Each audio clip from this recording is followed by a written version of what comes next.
Welcome back to the hottest marriage show in this galaxy. It's I, John Dean, aka and Too Much Podcast, Rescripting the culture one conversation at a time. Good morning. Good morning. How you doing? I'm fine. How are you? I'm great. Enjoying the time with you on these wonderful days off. Yeah. You know, you were just talking about how grateful you are with having a job that's flexible and you can have days off and all of these wonderful things. So I'm grateful also.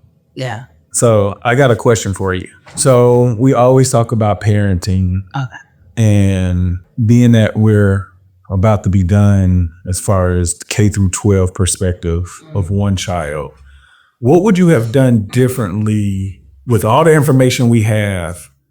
Let's take it back to the first 4 years of Day's life and then Dallas entering right behind her. Of school life or? It doesn't even matter. What do you think you would have done differently with the information that you have? Because according to research, kids learn their most information between the ages of like 2 and 4.5 or something like that, where vocabulary. So I was just wondering, what could we have done differently in your perspective, like for parents that are about to have a baby, for people that have toddlers, or, you know, just to get into the mind state of what can we do to improve to not have those same mistakes or whatever mistakes we had? I think, okay, so when I think about both Day and Dallas, I remember when we first started raising kids, everybody was on the thing of teach your kids sign language so they can tell you when, you know, they want more food or if they're all done, you know, it was just little things that they would learn. We have a friend at the time that was very active in our lives who was a sign language interpreter.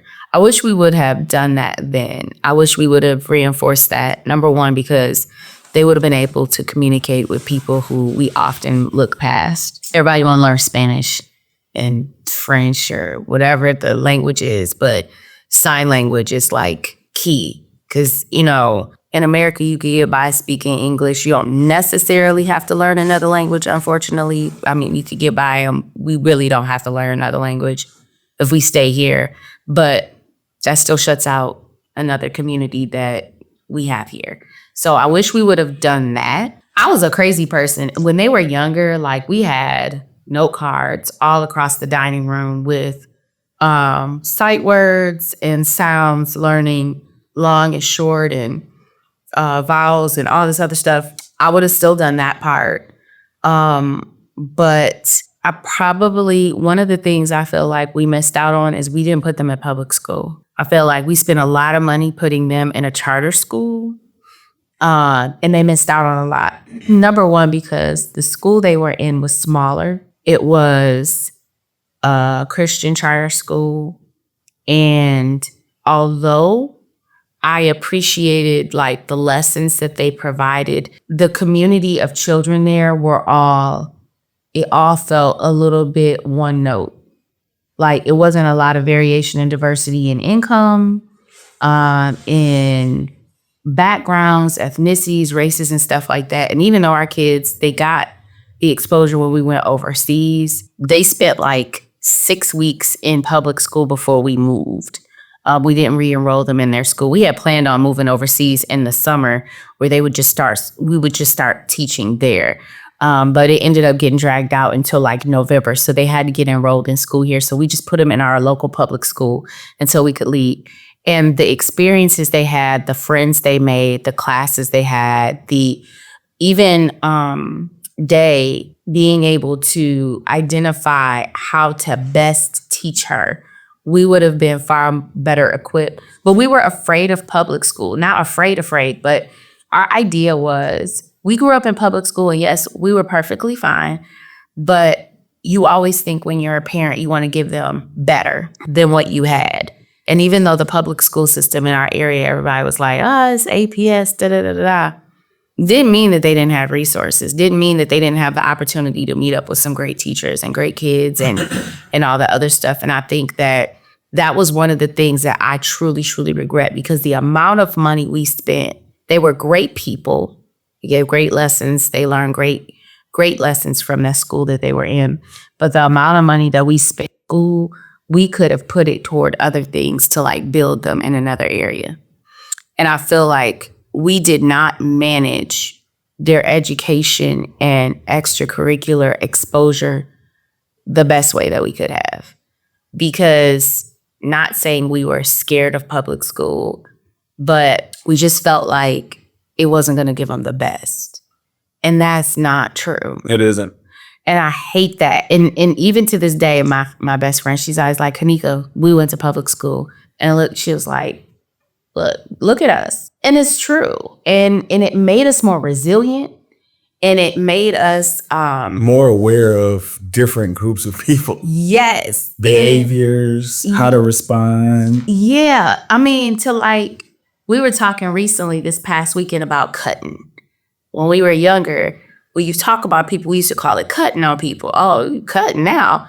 They in Dallas don't know nothing about somebody enjoying talking about them and making other people laugh at their expense and them being able to turn around and give it right back. If somebody was cutting on them, they would be looking like, why are they doing that? And their feelings will get hurt. Yeah. Looking for reasons why this is happening to them. Yeah. And I didn't know. I really didn't know that we were stopping that. I didn't know that.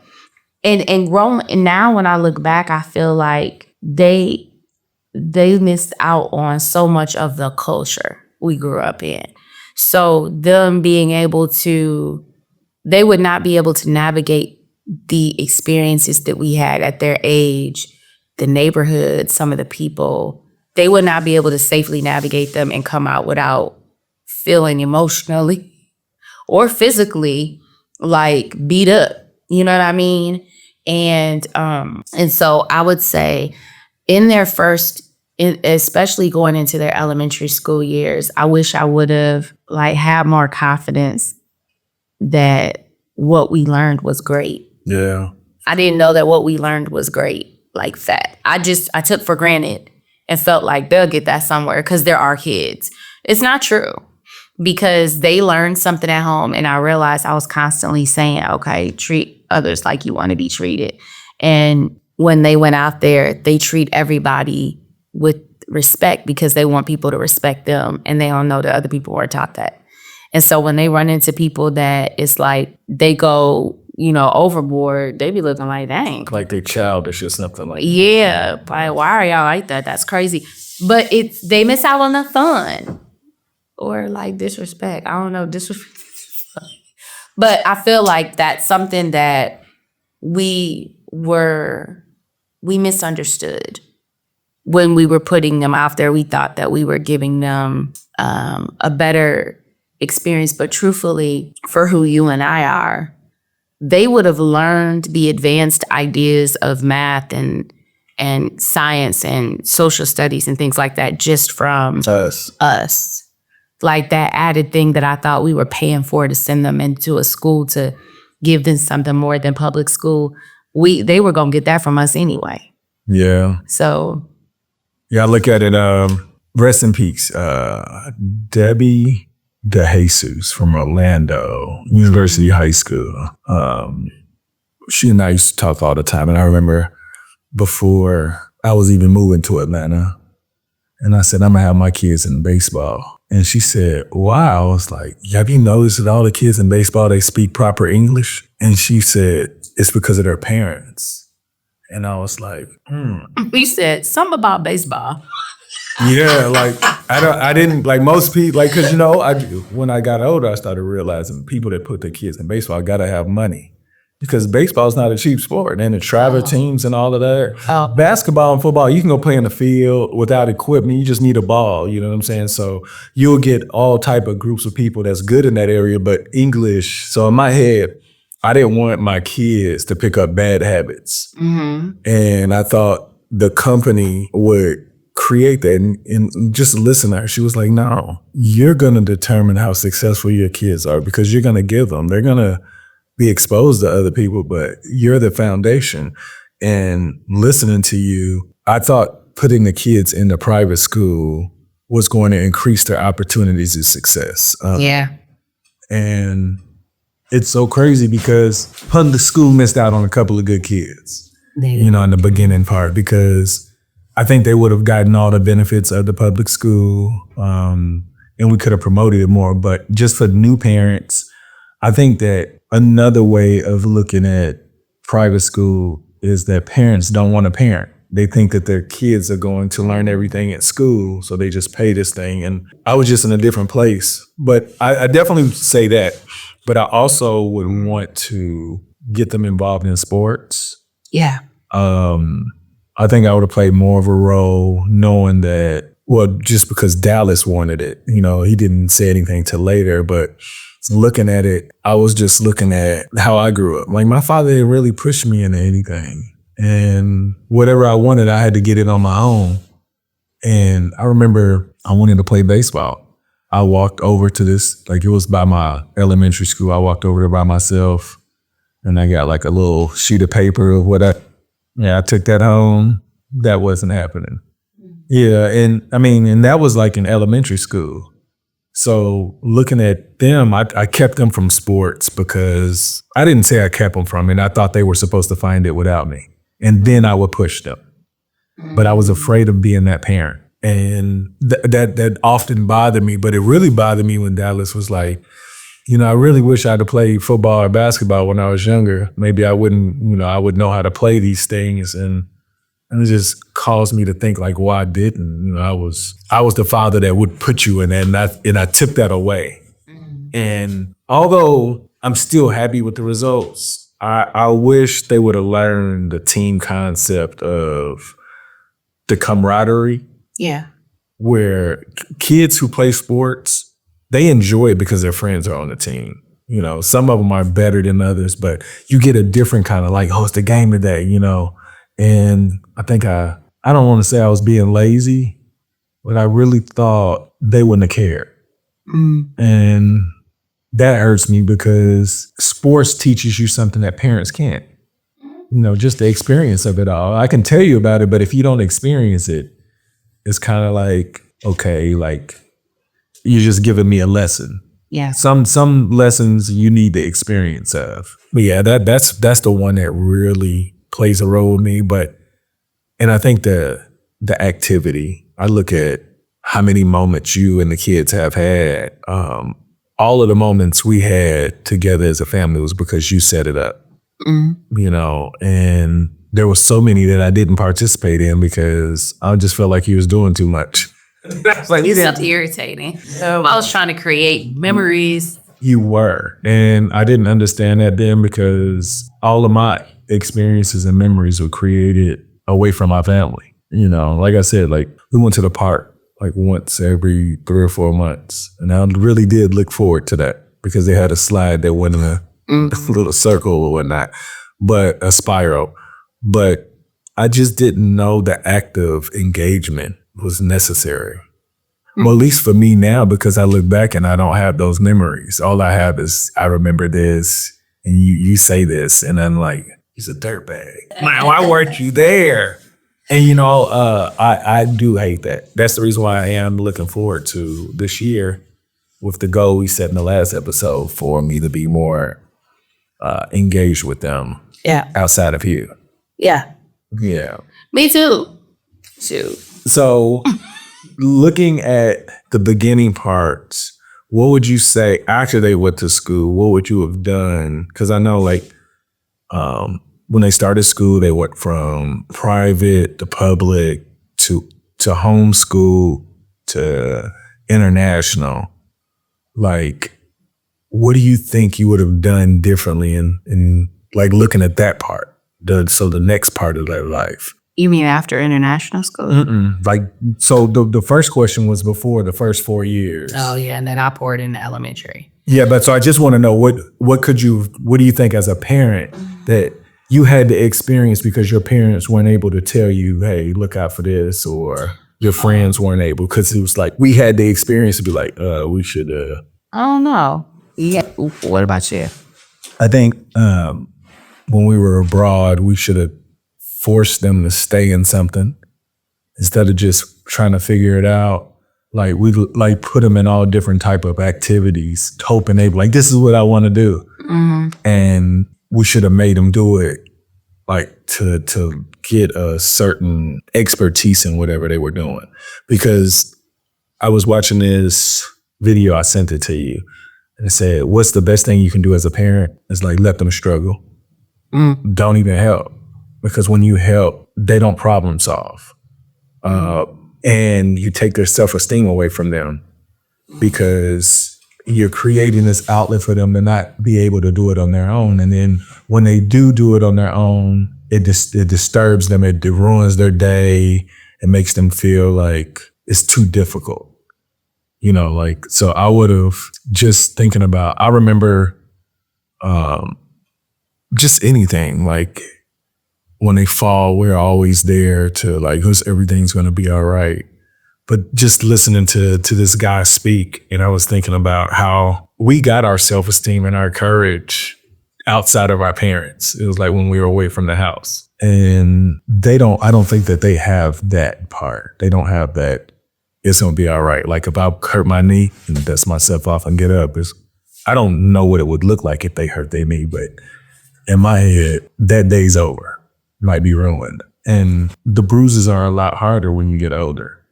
And I don't want that to affect their day. You know, like I used to like be affected by sports teams losing for a day, a weekend, for a whole week. Just imagine something that's really serious and it was like, it ain't nothing, like it's just a new day. Does that make sense? Yeah, I struggle with that because I really wanted to, and I really work to have a relationship with them where when they are facing adversity, they do come and find us. Not because I want to be like, okay, this is what we're about to do. But I want them to feel like safe. Well, I want them to have good counsel. Because when we were figuring out stuff and we were struggling, we had our friends helping us and they were dummies with us. We was all dummies and we're like sitting there trying to figure it out. The goal has always been that if the kids are facing something that feels like it's a struggle, then they let us know. And then it's like, I'm walking next to them. So what are we going to do next? Okay, so now this has happened. So you can either do this, this, or this. What do you think you need to do? Like, I want to be the voice in their ear while they're walking that gives them the options and asks them what's next. Because I feel like there were a lot of decisions that I made as a kid when I was struggling on my own to figure it out that I dug myself a little bit deeper before I found my way out than I needed to. And had I felt, and not at any fault of my mother's, but had I felt like I could say, okay, this is what's going on, and have somebody up say, okay, these are your options, I think I would have felt better. So as an example, if I had gotten in trouble, when I was in high school, I was in relationships that were entirely too advanced for what I needed to be in. And at one point, I got myself in a very, very bad situation. And I had one cousin that I talked to her about it. She was like, okay, this is what we're going to do. We're going to do this. And then depending on what we find out, we're going to do this and we're going to do this. And I was like, okay. So she walked me through it. That's the only experience I ever had where she was like, because she was young enough where she was like, okay, these are the next few options. What do you want? And then I was like, I think I want to do this. And she was like, okay, then we need to do this. Now what? Everything she walked me. My mom, I can't say what my mom would have known to do. Because when my mom describes herself growing up, she didn't bother her mom with things she was dealing with. She just dealt with it. And I guess that's what I was doing. But that one experience where I didn't consult my friends, I consulted somebody older than me, somebody who, I think she was not far out of college. So she was that close in age to be able to like walk with me. That let me know that kids make better decisions if they have somebody walking next to them talking in their ear. And so I want the kids to be able to be like, okay, if I go to my mom, she's not going to be like, why did you do that? That's not the first thing that I do. If they come and tell me there's something wrong, I don't ask them why they messed up. I'll be like, okay, so let's think about what's next. What can we do to, like, where are we trying to go? What are we trying to fix? I want them to think, okay, I got to solve a problem. Then I need my mom walking with me. Because I'm not going to go off on you about it because we all make dumb decisions. But I know that there has to be a solution. We're trying to get to a fix. And if I don't walk next to them and talk in their ear and teach them to think about what all I can do, they're not going to be able to do that as adults when I'm gone. And I don't ever want them to go into a situation like, this is all I can do. No, it's not possible. Got to be more than one thing you can do. There's never just one thing you can do. It's always something better. It's always something better. And, in recent months, there was a child that took their life that our kids knew. And when they were talking to me about it, I said there was another option. The kid didn't know it. There's never just one way. It's always another way. And math is always another way. And life is always another way. There's always another way. And that's what I want to instill in them. And I think that most of the time, like once kids get in trouble, when they're taking hold of their life, especially in high school, when we stop being that main influence and their friends start being more of the influence, when they find that they're in trouble and they can't find their way out, they are scrambling, trying to use their knowledge and their friends' knowledge to figure it out because they don't want to come to parents who the first instinct is, this is the person that disciplines me. This is the person that's going to ask me. I raised you better than that. Now, I've taught you, I've told you don't do this. That's neither here nor there. You could have told me 1,000,000 times not to do it. I did it. Now what am I going to do? And I don't ever want them to feel like I can't talk to them because this is what's going to happen next. Yeah. Like, I got to hear this. You come to me, I may look at you and be like, really? Okay, so this is what we're going to do. Judgment cannot be there. It's no room for that. We got to problem solve. And if I want them to be adults and problem solve and be effective problem solvers and not feel like there's only one option, I got to teach them how to do it. But first, I have to be the person that they're willing to have walk next to them. Yeah, I like that a lot. I guess I'm always favoring toward the side of figuring it out. And I didn't never consider, like, if somebody gave you more options, you would probably do a better job at figuring it out. You may not give them the right answers, but they're going to have more options to choose from versus their narrow view of this or that. And yeah, I appreciate that because I want them to have what we had, like we're going to figure it out, and if it's a tough thing, we'll get through it. But why does it have to be tough? Yeah. I feel like, they got to have these tough experiences for them to grow, and they're just kids, you know what I'm saying? So I guess that was just me, trying to find a side that fits with what I'm strong at. And I guess what I'm strong at is I want them to go through it versus like your way, because I didn't even consider that. Mm-hmm. And that's the reason why you're my compliment. She don't look like she happy with that. No, you only, like I've been saying the last couple weeks, you're the parent that you wish you had, you know what I mean?